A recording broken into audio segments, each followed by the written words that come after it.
I have a MZ-24 Pro here and a Graupner S1019 receiver.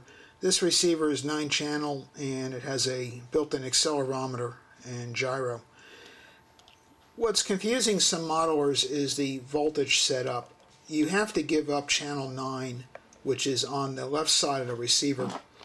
It's not clear to some people that if you look at this very closely, there's a T there, and the T means telemetry or channel 9. You have to decide what you want. So if you want to use one of these voltage sensors, like over the weekend a buddy of mine was trying to use this sensor, which is a basic voltage sensor that can work up to a 4-cell LiPo. He had the XH version, and the XH just means it's a standard balanced port connector that plugs into a LiPo. So using this sensor, you plug this end into the telemetry port on a Graupner receiver. But in this case, there is no dedicated telemetry port on this 9-channel receiver. It's a decision you make. Do you want telemetry or do you want 9 channels? So then you go into the base menu. This is an MZ-24 Pro. Then you go down to telemetry. You hit the settings and data view. And then here on the bottom, you'll see it. Sensor at channel 9, right here. That's set to no. So right now, if you plug in that voltage sensor into that port over here, it will not work. You have to use this arrow key, which I'm going to move up because I had the transmitter on at that point. Normally, the arrow is going to be up here when you first turn it on. It's going to be on the language, that little arrow that's pointing to the right. You use the increment and decrement keys to move that arrow around. So I'm going to hit the increment key a few times until it's pointing to sensor at channel 9.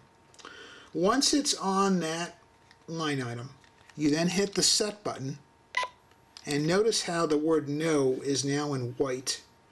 You now hit the increment button, and now it says yes, and now you hit set again, and now it's yellow. That means it's stored. It's now permanently stored in the memory of this receiver. It is not stored in the transmitter, it stores it in the receiver.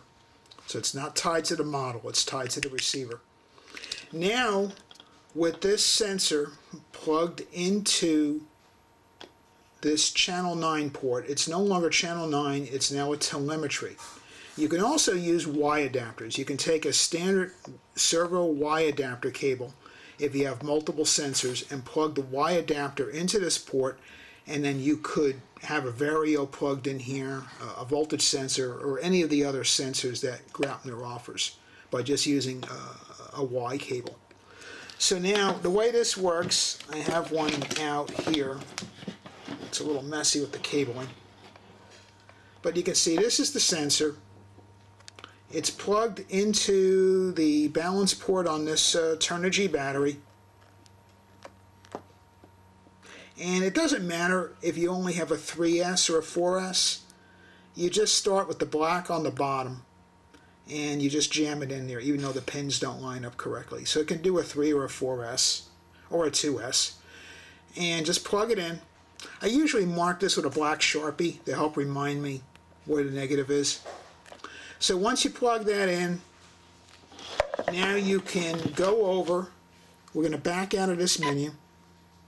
You go over to voice trigger, general mod, that's where this particular sensor is going to show up. And as you can see here, I already turned it on, and it's on the volt.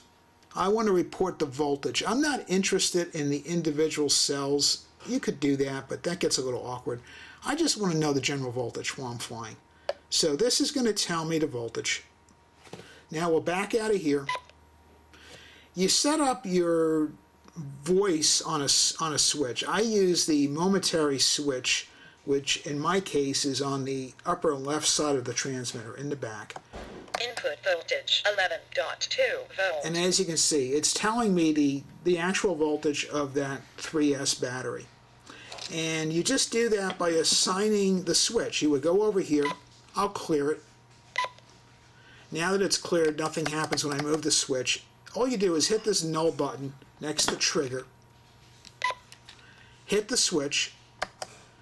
That now assigns the switch. And now, when I move it up, see how the arrow key goes to the bottom? So that's when it's on. So we want to turn this guy on. Input voltage 11.2 volts. Okay, if I turn that off, nothing's going to happen. You have to tell the radio what is on, what's off. So when I pull the momentary switch towards me, input voltage 11.2 it's going to read the telemetry back.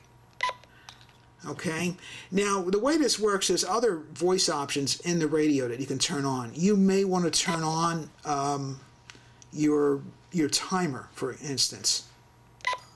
Timer 10 minutes 0 seconds. So how do you get to the voltage now that we turned on the timer? You hit the button again.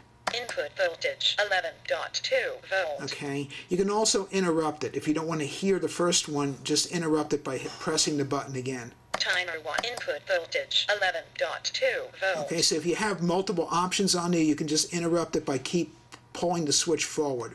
So if we hit like transmitter voltage, transmitter voltage 4.0 volt. Timer input the transmit timer input. So as you can see, you can interrupt whichever one you don't want to listen to if you're mostly interested in voltage.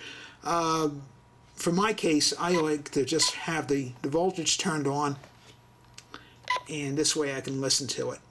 You can also do repeat functions where if you want, you could set this repeat at 10 seconds. Put it on the same switch. Input voltage 11.2 volt. Input voltage 11.2. You want to turn on the center switch because now we're saying when the switch is on the center, which means it's always on, every 10 seconds, this is going to announce the voltage. Input voltage 11.2 volt. 1, 2, 3, 4, 5, 6, 7, 8, 9, 10. Input voltage 11.2 volt. Okay, so you don't even have to touch a switch. You can just set the timer. If you don't like 10 seconds, you can make it any number you want. Make it blue, hit the increment button. Input voltage 11.2 and volt. I like to do 30 seconds. That to me is pretty good timing to check the voltage every 30 seconds automatically while I'm flying. So this is the basic setup of how to do voltage on the Graupner with the voice triggers and the telemetry menu.